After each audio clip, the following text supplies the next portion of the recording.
di podcast Merekatkan Persatuan dalam Keberagaman, yang dimana sebuah ruang diskusi yang mempertemukan berbagai pandangan dari berbagai agama di Indonesia, yang dianut oleh mahasiswa bimbingan dan konseling Fakultas Ilmu Pendidikan Universitas Negeri Malang.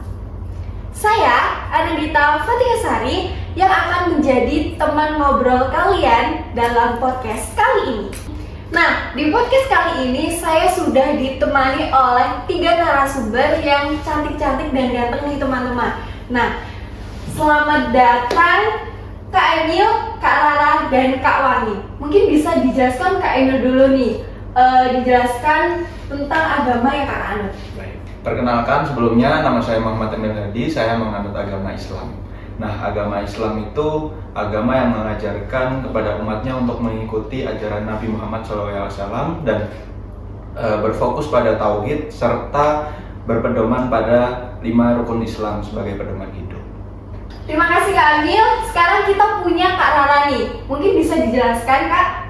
Selamat pagi Nana, terima kasih. Perkenalkan, saya Mutiara Kristiani, saya merupakan mahasiswa BK yang menganut agama Kristen Protestan. Untuk agama Kristen Protestan ini ajaran utamanya adalah mengenai Yesus Kristus sebagai jalan keselamatan dan kasih kepada Yesus Kristus dan kasih pada sesama, seperti itu. Nah, oke. Terima kasih Kak Rara. Mungkin dari Kak Wangi bisa dijelaskan tentang agama yang Kak anut. Baik, terima kasih Nana. Perkenalkan, nama saya Nimas Rita Wangi, saya adalah penganut agama Hindu. Nah, di agama Hindu ini kita diajarkan mengenai ajaran Dharma dan juga Karma. Dharma itu adalah hal-hal yang baik, di mana kita diajarkan untuk berpikir yang baik, berbicara yang baik, dan juga bertindak yang baik. Adapun hasil dari perbuatan Dharma itu sendiri nantinya akan berbuah sebagai adanya hukum karma itu sendiri, yaitu hukum perbuatan dari tindakan yang sudah kita lakukan, itu tadi. Oke, menarik banget ya teman-teman. Nah, selanjutnya kita bisa mulai dari pertanyaan yang pertama. Yuk kita mulai. Pertanyaan pertama yaitu, apa makna kemerdekaan menurut pandangan keimanan Anda? Mungkin bisa dimulai dengan Kak Emil, bagaimana sih pandangan dari agama Islam itu sendiri? Baik, terima kasih sebelumnya. Nah, seperti yang kita tahu ya, sekarang kan sudah 80 tahun Indonesia itu merdeka. Nah, terkadang orang-orang itu masih lupa untuk merenungkan apa itu makna kemerdekaan, terutama secara perspektif Islam. Nah, secara perspektif Islam sendiri, kemerdekaan itu bisa diartikan sebagai kebebasan. Jadi ketika kita sekarang nih masih sering juga mengalami ketidakberanian untuk berbicara, ketidakberanian untuk mendukung keadilan, lalu pikiran kita masih dibelenggu oleh algoritma digital. Nah, itu seperti kita belum mendapat kemerdekaan secara sepenuhnya. Nah, di agama Islam sendiri itu sudah sangat banyak yang menjelaskan, yaitu para ahli tafsir dalam Quran surat Al-A'raf ayat 157 itu dijelaskan bahwa Al-Quran itu maksud saya Islam itu diturunkan dengan tujuan untuk membuat manusia itu bebas. Nah, maksud dari kata bebas di sini itu bukan berarti bebas secara bahasa, tapi kita dibuat bebas dari kemusyrikan. Nah, bisa juga kita maknai dengan terbebas dari paksaan, terbebas dari kezaliman, dan juga terbebas dari beban yang membelenggu kita. Nah, ini sangat patut untuk kita renungkan agar semuanya bisa memahami makna kemerdekaan menurut agama Islam.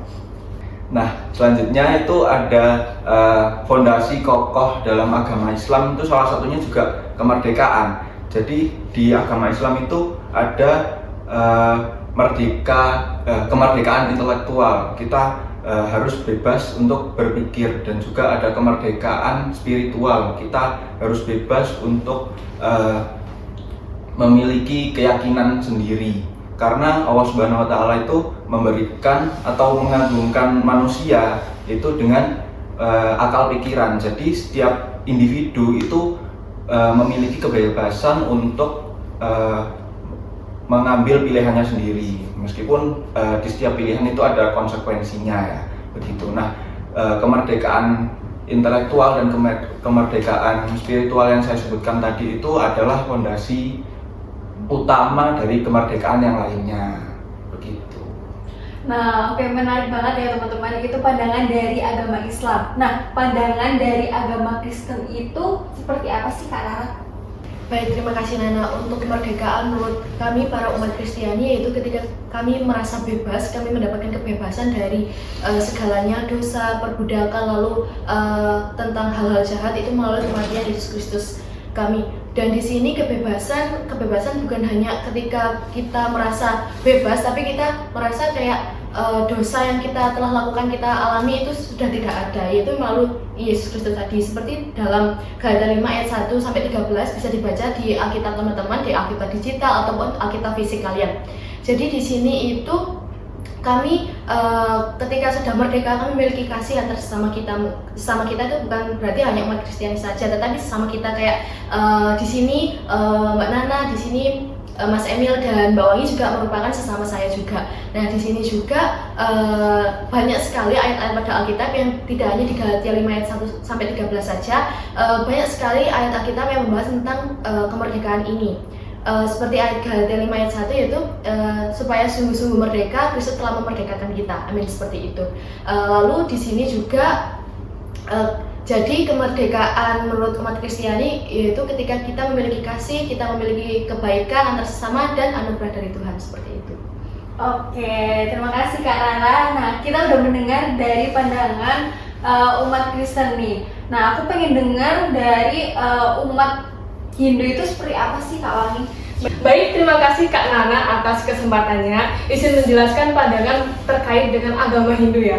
Nah, kalau di agama Hindu terdapat istilah yaitu Moksartam Jagadita Yasca Iti Dharma. Nah, ini tercantum dalam salah satu kitab di agama Hindu yaitu kitab Catur Purusa Arta. Nah, arti dari Moksartam Jagadita Yasca Iti Dharma itu yaitu kebahagiaan umat Hindu ataupun tujuan utama dari umat Hindu sendiri adalah mencapai moksa. Nah, moksa ini bisa tercapai apabila kita selalu melaksanakan ajaran-ajaran Dharma. Seperti kita saling mengasihi, kita saling berbagi, saling tolong-menolong. Tetapi kita juga bisa mengajarkan Dharma pada diri kita sendiri seperti berpikir yang baik, berkata yang baik, dan juga bertindak yang baik. Nah, apabila kita bisa menerapkan ajaran Dharma dalam kehidupan kita maupun kehidupan sosial kita, maka kita akan terbebas dari hukum karma dan bisa mencapai moksa. Nah, apabila kita sudah mencapai ajaran moksa, maka kita bisa dikatakan sebagai merdeka atau bebas. Nah, ketika kita sudah bebas dari hukum karma maupun dosa-dosa, kita tidak akan reinkarnasi. Mungkin teman-teman juga sudah mengenal ya reinkarnasi, yaitu lahir di dunia kembali. Nah, ketika kita lahir di dunia kembali itu artinya kita masih mempunyai dosa maupun karma. Sedangkan kita kalau sudah mencapai moksa, kita tidak akan terjun kembali ke dunia ini. Kita akan menyatu dengan Brahman atau sering disebut sebagai Tuhan Yang Maha Esa, seperti itu. Nah, kalau di kehidupan sosial ini, kebebasan maupun kemerdekaan dari penganut agama Hindu sendiri yaitu ketika kita itu mampu mengasihi satu sama lain.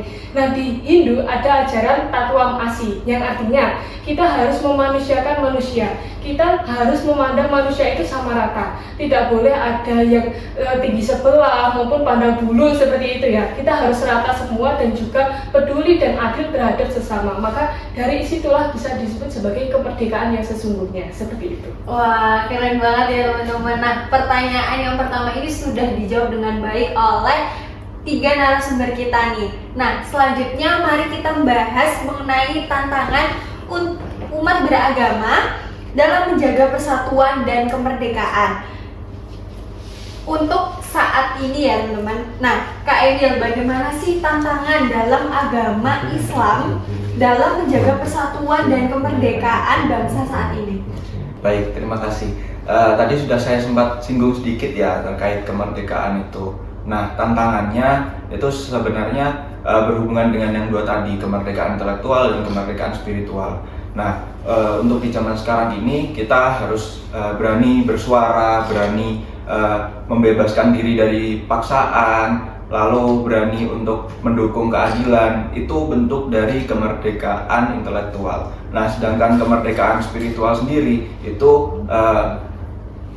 untuk sekarang kita harus lebih bisa menghargai perbedaan antara keyakinan orang-orang, dan sudah sangat tidak relevan sekali untuk kita memaksakan diri kepada orang-orang yang berbeda pendapat dengan kita. Nah, kemerdekaan sendiri itu bukan berarti di zaman sekarang hanya upacara, hanya mengupload Twibbon dengan wajah kita, hanya menyuarakan jargon merdeka secara berulang-ulang, tapi kita juga harus membebaskan diri dari hal-hal yang seperti itu tadi, begitu. Oke, terima kasih Kak Emil. Mungkin aku pengen mendengar dari bagaimana sih tantangan dari umat Kristen dalam menjaga persatuan dan kemerdekaan bangsa saat ini. Baik, terima kasih Mbak Dana atas pertanyaannya. Saya izin menjawab mengenai tantangan terbesar untuk umat Kristiani adalah tetap hidup dalam kasih. Karena mengasihi sesama itu bukanlah hal sesuatu yang sangat mudah ya teman-teman, karena kami harus benar-benar menjaga perkataan kami, perbuatan kami, supaya persaudaraan antar agama dan antar sesama pun kami juga harus tetap enjoy, tetap slow, dan tetap terjaga ya teman-teman. Lalu adalah tentang menjadi pelayan Tuhan, pelayan Yesus Kristus. Kami juga harus menjadi diaken untuk sesama di era negara kita yang sedang terpecah belah. Lalu untuk selanjutnya tantangan yang sering terjadi dan sering kami lihat adalah tentang isu intoleransi. Hal ini yang membuat politik kami terpecah belah dan persaudaraan kami terpecah belah. Jadi saya mengharap untuk hari-hari selanjutnya supaya kami dapat masih menjaga persaudaraan kami antara agama Mas Emil, agama saya, dan agama Mbak Wangi, dan agama-agama di seluruh Indonesia.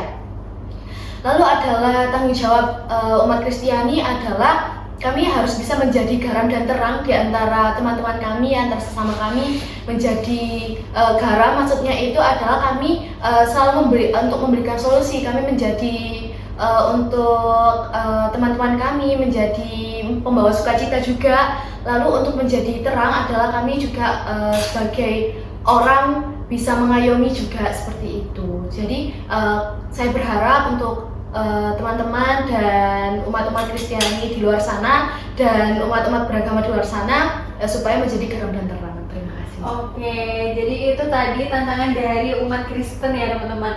Nah, untuk tantangan dari umat Hindu sendiri itu seperti apa sih kawan? Baik, terima kasih Kak Nana atas waktunya. Izin menjelaskan tantangan terbesar dalam umat Hindu. Nah, di umat Hindu itu kami percaya akan adanya Trihita Karana. Nah, Trihita Karana ini terdiri dari 3 bagian. Yang pertama yaitu Parahyangan. Parahyangan yaitu keharmonisan kita sebagai manusia dengan Sang Pencipta maupun Atman. Nah, terkadang kita itu kan terlalu sibuk dengan duniawi ya. Apalagi di era yang serba modern dan digital ini, kita kayak kurang meluangkan waktu buat bersembahyang, beribadah, maupun untuk sekedar meditasi seperti itu ya. Apalagi kami umat Hindu itu pelaksanaan sembahyangnya maupun ibadah itu kan cukup lama dan membutuhkan serangkaian kayak persembahan maupun niatnya seperti itu ya. Nah, kita tuh lupa bagaimana sih kita meluangkan waktu untuk kita bersembah diri kepada Sang Pencipta itu tadi. Nah, itulah tantangan besar dari umat Hindu, yaitu kita itu kurangnya kesadaran terhadap parahyangan ini. Nah, yang kedua yaitu pawongan. Pawongan yaitu adalah hubungan kita sebagai manusia bisa harmonis dengan manusia yang lainnya. Terkadang kita itu kayak merasa diri kita paling benar, padahal kita di sini itu sama-sama manusia yang berasal dari Sang Pencipta maupun Atman itu tadi. Nah, saya sering melihat berita bahwa terdapat beberapa oknum yang mungkin kayak melarang umat Hindu untuk bersembahyang, maupun kayak tidak menghormati, seperti mohon maaf kayak menginjak dupa, maupun kayak membuang persembahan-persembahan dari kami seperti itu ya. Nah, menurut kami sebagai umat Hindu itu adalah hal-hal yang belum dirasa cukup jika dikatakan merdeka sebagai umat beragama seperti itu ya. Karena kita sebagai manusia harusnya kita bisa saling menghormati satu sama lain dan pastinya tidak memandang seseorang dari perbedaan. Kan kita sebagai Indonesia yang pastinya beragam akar suku, budaya, bangsa dan lain sebagainya. Tetapi kita juga tidak lupa akan semboyan kita, yaitu Bhinneka Tunggal Ika, di mana meskipun berbeda-beda tetapi tetap satu jua. Itulah mengapa kita harus hidup rukun, harmonis dan saling menghormati maupun menghargai satu sama lain. Nah, baik yang ketiga dari Trihita Karana ini adalah Palemahan. Palemahan itu hubungan kita sebagai manusia bisa membangun keharmonisan dengan alam semesta. Nah, kita sering melihat ya teman-teman kayak terjadi bencana akibat hutan yang gundul maupun kayak tambang-tambang yang ilegal seperti itu ya. Nah, itu bisa dikatakan bahwa kita sebagai manusia itu kurang menjaga keharmonisan kita terhadap alam semesta. Nah, itulah juga merupakan tantangan kita sebagai umat Hindu, bagaimana sih kita bisa menerapkan Trihita Karana ini dengan baik dan juga menjaga keharmonisan kita antara Tuhan, manusia maupun alam semesta itu sendiri. Terima kasih. Nah, itu tadi kita sudah mendengar tantangan dari 3 umat beragama ya teman-teman. Nah, selanjutnya bagaimana sih cara mengatasi tantangan dari umat beragama untuk menjaga persatuan dan kemerdekaan? Nah, mungkin kita bisa mulai dari umat Hindu nih. Nah, dalam Upanishad, salah satu kitab di agama Hindu dijelaskan bahwa Satyam Ekam Jayate, yang artinya kebenaran adalah yang utama. Jadi sebisa mungkin kita sebagai umat Hindu harus bisa melaksanakan segala hal dengan kebenaran. Kebenaran yang dimaksud ini adalah bukan membenarkan segala hal-hal yang kita punya, kayak kita selalu merasa benar terhadap kepercayaan orang lain, agama orang lain, maupun kita selalu kayak aku ini yang paling benar loh, aku yang paling bagus. Nah, bukan seperti itu yang dimaksudkan. Tapi kebenaran yang dimaksud di sini adalah bagaimana kita itu mampu menerapkan ajaran-ajaran Dharma, seperti kita saling menolong satu sama lain, berbuat baik, dan juga kita juga selalu meluangkan waktu untuk beribadah, meditasi, dan juga bersembah diri kepada Sang Pencipta maupun Tuhan Yang Maha Esa itu sendiri. Nah, apabila kita itu sudah sadar akan pentingnya Trihita Karana dan juga Dharma, maka kita akan terbebas dari segala dosa maupun moksa yang sudah saya jelaskan tadi ya teman-teman. Nah, itu kan moksa itu adalah tujuan utama dari umat Hindu sendiri. Nah, apabila kita itu tidak menjalankan ajaran Trihita Karana maupun Dharma itu sendiri, pastinya kita kan terkena hukum karma pala. Hukum karma pala yang akan menjerumuskan kita ke dosa yang bahkan tidak bisa membawa kita pada moksa itu sendiri. Jadi, untuk mengatasi tantangan yang sudah saya jelaskan itu tadi adalah kita harus membangun bagaimana kita itu berani untuk berbicara dengan baik, untuk menjalankan ajaran-ajaran Dharma itu sendiri, dan pastinya juga meningkatkan kepercayaan maupun perilaku kita terhadap Trihita Karana itu sendiri. Terima kasih. Terima kasih Kak Wangi. Mungkin solusi dari umat Kristen itu seperti apa Kak Nana? Baik, solusi yang bisa dilakukan adalah tentang diri kita sendiri, dari internal kita sendiri, iman kita sendiri. Seperti apa? Apakah iman kita sudah sangat kokoh, meskipun kita bukan orang yang benar-benar beriman kepada Tuhan kita ya, setidaknya kita harus memiliki empati kepada sesama kita, harus mengasihi sesama kita yang seperti saya sebutkan dari awal-awal tentang kasih. Yesus Kristus itu mengajarkan kasih. Ada 9 kasih aslinya teman-teman yang bisa saya sebutkan, yaitu 1 yaitu tentang sukacita. Sukacita itu bisa membawa kepada teman-teman kita ketika kita merasa bahagia, ketika kita membagikan sukacita kita akan energinya tertransfer, jadi kayak ke charge gitu kan. Tiba-tiba ketika kita juga merasa sukacita, tiba-tiba teman kita di samping kita juga merasa sukacita. Seperti itu juga ketika kita merasa sedikit bad mood, tercas juga teman-teman di sekitar kita. Lalu perbuatan kita juga sangat berdampak ya pada keutuhan kemerdekaan ini ya. Jadi apa yang kita ucapkan, apa yang kita ketikkan dalam sosial media itu sangat berpotensi pada persatuan kemerdekaan kita. Ketika kita mengucapkan kata yang salah, kita mencaci maki orang, kita itu salah satu pembunuhan untuk diri kita sendiri. Ketika seseorang kita mengatai orang tersebut, kita memberikan lontaran-lontaran kata negatif, kita yang melontarkan itu tidak tahu bahwa kita itu salah. Tapi untuk orang yang mendapat kata-kata negatif tersebut, itu ada beberapa aspek dalam hidupnya itu pasti terbunuh. Dia merasa kayak aku rasanya not enough gitu loh. Jadi kita merasa tidak cukup ya, seperti teman-teman. Ketika iman kita sudah terpenuhi, lakukan yang kedua adalah tentang gereja. Gereja itu bukan hanya tempat ibadah ya teman-teman, tapi tempat kita menyatukan sosial kita, menyatukan persatuan kita, berbagai pendapat. Seperti yang sudah disebutkan oleh Mas Emil dan Mbak Wangi tentang berani bersuara. Memang di agama saya juga diajarkan untuk kita itu berani bersuara pada keadilan. Ketika kita merasa tidak seimbang, ada seseorang yang memandang bulu, memandang stratifikasi, kita harusnya berani bersuara. Kita berani katakan tidak, berani menolak atas tindakan-tindakan intoleransi seperti tadi. Bukan dicegah, tapi katakan tidak untuk intoleransi. Lalu seperti pada Matius pada Matius di situ juga dikatakan beberapa nasihat-nasihat dan beberapa sukacita juga. Lalu saya sebagai mewakili untuk umat-umat Kristiani untuk saling menjaga hubungan dengan sesama kita, bukan hanya sesama agama tapi juga sesama agama yang lain. Karena menurut saya juga memiliki banyak teman dalam agama yang lain dan hubungan kami baik-baik saja dan kami tidak pernah menganggap agama satu dengan agama yang lain itu kayak stratifikasi seperti itu. Oke, baik. Mungkin dari solusi atau cara mengatasi dari umat Islam itu bagaimana? Sebenarnya dari Kak Wani dan Kak Rara itu juga sangat menjawab sekali dan berhubungan. Nah, namun kalau dari Islam sendiri itu seperti yang sudah saya sampaikan di awal tadi itu juga sangat menjawab. Kita harus menjaga toleransi. Nah, kita harus menghargai perbedaan di antara kita. Kita tidak bisa memaksakan orang lain untuk sama dengan kita, memiliki keyakinan yang sama dengan kita. Begitu juga kita sebagai calon-calon konselor ya yang harus menghargai perbedaan. Nah, lalu itu juga salah satu dari kunci kemerdekaan, bentuk kesuksesan dari kemerdekaan. Karena kemerdekaan itu tugas bagi semua orang, tidak pandang siapapun dia, dari mana asalnya dan apa agamanya. Semua orang harus menjaga kemerdekaan. Selain itu juga tugas batin bagi kita, begitu. Nah, itu tadi pertanyaannya sudah dijawab dengan sangat baik ya teman-teman. Mulai dari pertanyaan dari pandangan, tantangan, dan cara mengatasi. Nah, sekarang saya pengen mendengar nih pesan dari setiap agama. Nah, mungkin dari Kak Agil dulu. Untuk generasi muda, syukuri kemerdekaan ini dengan tetap berkarya nyata dan berkontribusi positif demi kemajuan bangsa dalam ridha Allah Subhanahu wa Ta'ala.